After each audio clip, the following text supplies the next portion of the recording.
नमस्कार दोस्तों, मैं हूं गौरव और आप देख रहे हैं मार्केट रिपोर्ट। आइए बात करते हैं यूएस ऑयल की, WTI क्रूड ऑयल की। अभी आप स्क्रीन पर ये डेली चार्ट का यूएस ऑयल का चार्ट देख रहे हैं और टाइम फ्रेम मैंने डेली सेट किया हुआ है। इसमें आप दो ट्रेंड लाइन देख रहे हैं। पहली ट्रेंड लाइन वो है जिसमें एक हमने वो ट्रेंड सेट करा है कि अब इसे कहाँ पर, मतलब ये इसका अभी तो रिलेवेंस इतना नहीं है जितना पहले था, तो ये सिर्फ अभी ड्रॉ की हुई है। आपको एक एज अ गाइडेंस आपके लिए टूल रहेगा ये। देखिए, इसमें मैं पहले आपको बताता हूँ, जो इसमें एक ब्रेकआउट की जो हम बात करते थे वो तो इसमें यहाँ पर आया था इन लेवल्स के आसपास, पर इसने इस ट्रेंड लाइन को, इन दो पॉइंट्स को एक्सटेंड करके जब हम आगे देख रहे हैं तो उसमें एक चीज़ देखने वाली बात आ रही है कि जो इसका रेजिस्टेंस बना हुआ था, ये देखिए रेजिस्टेंस क्या था इसका, ये एक रेजिस्टेंस था, ये एक रेजिस्टेंस था। रेजिस्टेंस वो ब्रेकआउट लेवल का, मतलब इसके ऊपर नहीं गया, ये इसके ऊपर नहीं गया, तो इन दोनों पॉइंट को हमने ज्वाइन कर लिया। अब ज्वाइन करके ये जो लाइन एक्सटेंड कर रही है उसे ये माना जाता है कि इसमें जब भी एक मूव आएगा, मान लीजिए ये क्रूड ऑयल यहाँ तक गिरता और उसके बाद इसमें अगर एक मूव आना ऊपर शुरू होता तो ये पॉइंट हो जाता, फिर ये यहाँ से नीचे गिरता। इस तरीके के चार्ट्स का एक ट्रेंड फॉलो करता है। मतलब ये मैं सिर्फ क्रूड ऑयल की बात नहीं कर रहा, ये चार्ट्स को लेकर एक स्टडी होती है ट्रेंड लाइन की। उसमें ये माना जाता है कि इस ट्रेंड लाइन को ये बेस मान के, या तो सपोर्ट मानेगा या रेजिस्टेंस मानेगा, उसे बेस मान के ये आगे की तरफ ट्रेंड एक्सटेंड करता रहता है। अभी इस केस में क्या हुआ है, ये ट्रेंड लाइन जहाँ तक ये एक्सटेंड कर रही थी, जब इसने इसे ब्रेक किया, इस कैंडल ने इसे ऊपर की साइड में ब्रेक किया था और फिर ये कैंडल ने ऊपर की तरफ क्लोजिंग देनी शुरू कर दी थी। आपको इसमें एक चीज़ आपको गौर करने वाली मिल रही होगी कि जिस दिन से, ये देखिए ये कैंडल है, जिस दिन इसने ये ऊपर की तरफ ब्रेकआउट दिया है, एक भी दिन ऐसा नहीं रहा कि फिर इसने इस ट्रेंड लाइन के नीचे जाने की या इसको नीचे की तरफ किसी कैंडल ने अपने आप को एक्सटेंड करके नीचे, क्लोजिंग छोड़ो, उसके नीचे इंट्राडे में जाने की भी कोशिश करी हो। तो ये एक कैंडल है जिसने बिल्कुल इसी का सपोर्ट बनाया था और मार्केट ने अपने आप को रिकवर करके वापस यहीं क्लोज कर लिया। फिर तो ट्रेंड लाइन ज़्यादा नीचे चली गई, गैप ज़्यादा बड़ा होता चला गया, तो इसलिए अभी और आगे चली जाएगी। इसका जो रिलेवेंस है वो इन चार्ट्स पे अब ख़त्म हो जाएगा। ये मैंने सिर्फ ड्रॉ इसलिए करी है क्योंकि आप भी वीडियोस देखते हैं, आप भी मेरे ख्याल से थोड़ा बहुत तो आपको इंटरेस्ट रहता होगा कि चार्ट्स में क्या चीज़ें देखनी चाहिए, हमें क्या नहीं देखना चाहिए। तो वो चीज़ें आपको थोड़ी सी क्लियर रहेंगी आपके लिए। आगे के लिए कोई ट्रेड एग्जीक्यूट करने से पहले आप शायद इन चीज़ों को देखना चाहेंगे कि एक बार हो ना हो मैं नज़र मार लेता हूँ कि किस तरीके का चार्ट एक ट्रेंड चल रहा है। और उस टाइम अगर आपको कोई चार्ट इस तरीके का नज़र आएगा कि यहाँ से एक बाइंग आनी शुरू हुई थी और मार्केट यहाँ तक गया और फिर यहाँ पर आ गया और आप उसे ख़रीदना चाह रहे थे, पर आप ट्रेंड लाइन की वजह से रुक गए क्योंकि आपको ये चीज़ नज़र आ गई कि यार इसे वापस इसे यहीं पर रेजिस्टेंस मिल गया, मैं क्यों खरीदूँ अभी उसे, मैं वेट करता हूँ वापस इसे इस लाइन को ब्रेक करके ऊपर सस्टेन करने का। तो ये चीज़ें वहाँ पर हेल्पफुल होती हैं। ठीक है, ये तो मैंने आपको डेली चार्ट्स पर एक बड़े एक ट्रेंड को लेकर मैंने ये चीज़ आपको दिखाई है। अब इसमें आगे का ट्रेंड हम जो देख रहे हैं उस पर हम बात करते हैं। अब ये जो दूसरी ट्रेंड लाइन हम देख रहे हैं वो है एक ये पॉइंट, एक ये पॉइंट। इन दोनों पॉइंट को हमने एक पॉइंट मान के इन दोनों पॉइंट को ज्वाइन करके इस लाइन को एक्सटेंड करा हुआ है, जो ये लाइन ड्रॉ हो गई है हमारी। ठीक है, ये थी बहुत एक बड़े एक ट्रेंड के लिए। यूएस ऑयल का जो ट्रेंड कैसा चल रहा है उसे एक ब्रेकआउट मिल चुका है, नहीं मिला, उसके ऊपर सस्टेन कर रही है, ये तो उस चीज़ को इंडिकेट कर रही थी। ये इंडिकेट कर रही है इसके छोटे दो पॉइंट हैं जिसके ऊपर मार्केट ने सस्टेन किया हुआ है अभी तक और काफ़ी लंबे टाइम से सस्टेन किए हुए। यहाँ से ऊपर ये इसी लाइन के ऊपर मार्केट जो है वो ट्रेड कर रहा है। ठीक है, अब मैं टाइम फ्रेम थोड़ा कम करके 15 मिनट के चार्ट से हम शुरू करते हैं। देखिए, यहाँ पर एक मूवमेंट आनी शुरू हुई थी, इसमें ऊपर की साइड जो थोड़ा सा नीचे आती, ऊपर जाती और अल्टीमेटली इसने एक अपवर्ड ट्रेंड बना रखा था जिसने फिर से $40 का एक लेवल ब्रेक किया और मार्केट जो था फिर से एक उसे रेजिस्टेंस देखने को मिला और $38 38.50 भी उसने नीचे में क्रॉस किया, पर मार्केट में वहाँ से वापस एक रिकवरी आई और मार्केट सस्टेन करके 39.42 पे मतलब अपने लो से लगभग $1 ऊपर और अपने हाई से लगभग $1 नीचे ये आकर क्लोज हो गया। अब देखिए, अब दो चीज़ें हैं इसमें, मार्केट में $40 के ऊपर एक सेलिंग प्रेशर हमने देखा है, ठीक है।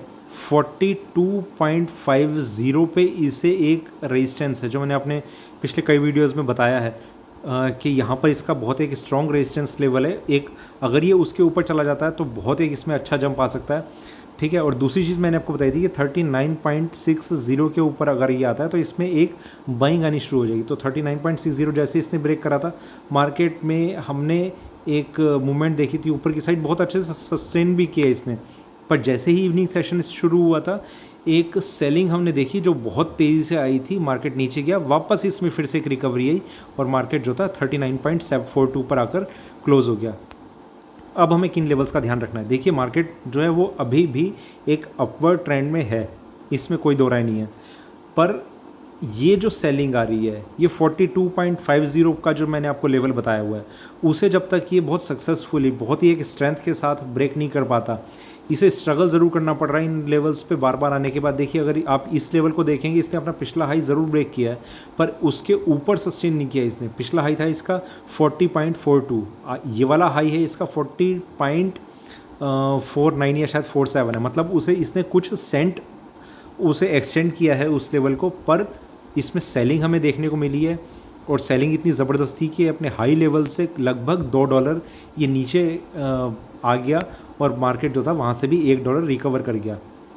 दोनों तरीके के हम ट्रेंड देख रहे हैं, ऊपर भी जा रहा है, सेलिंग आ रही है, अब नीचे जा रहा है, बाइंग आ रही है। अभी मैं आपको लेवल्स बताता हूँ कि आपको कौन से और लेवल का आपको ध्यान में रखना है। अब देखिए, बहुत ही मेजर लेवल जो मैं बताऊँगा, जो अभी जैसे ये अप ट्रेंड बना हुआ है, अगर ये इस तरीके का हुआ कि जो ये अपवर्ड ट्रेंड है इसे कहीं ना कहीं एक ब्रेक इसे मिल रहा है, मतलब ऊपर जाने में एक रुकावट इसे मिल रही है और ये नीचे आना शुरू करता है, तो 36.76 ये एक लेवल है जो ये अगर नीचे की साइड में ब्रेक कर देता है तो सेलिंग भी काफ़ी तेज़ आ सकती है। देखिए, ऊपर के लेवल में ना अभी ये एक कंसोलिडेट हो रहा है, मतलब एक रेंज में ट्रेड कर रहा है। मैं आपको पहले वही चीज़ दिखा देता हूँ, थोड़ा सा 4 घंटे के टाइम फ्रेम में हम चलते हैं। ये देखिए, ये एरिया इसका रेजिस्टेंस का है, ये एरिया इसने ब्रेक ज़रूर किया पर वहाँ पर इसे थोड़ा इसे एक रेजिस्टेंस ज़रूर फेस करने को मिल रहा है।